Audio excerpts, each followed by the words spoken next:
Welcome to Back to the Bible. You're listening to A Time to be Renewed by Wiersbe. February 20th. God the Avenger. The believer who seeks to obey God is going to have enemies. When our Lord was ministering on earth, he had enemies. No matter where Paul and the other apostles traveled, enemies opposed their work. Jesus warned his disciples that their worst enemies might be those of their own households. Unfortunately, some believers have enemies because they lack love and patience, not because they are faithful in their witness.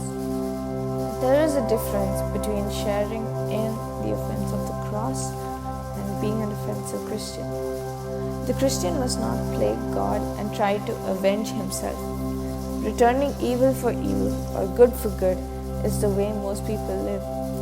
But the Christian must live on a higher level and return good for evil.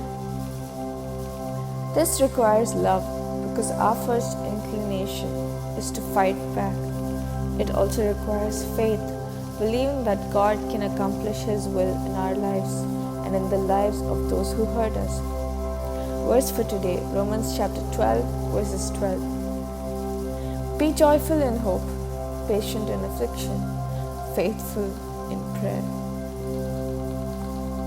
Also read Romans chapter 12 verses 17 to 21, Matthew chapter 10 verses 36, Galatians chapter 5 verses 11, chapter 6 verses 12 to 16, Deuteronomy chapter 32 verses 35. Think about your most irritating enemy.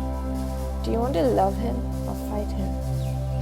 Ask God to direct you in some specific action to show love to this enemy today. Precede this action with prayer for God's help, and you'll be an overcomer of evil with good. Amen. Back to the Bible, leading people into a dynamic relationship with God.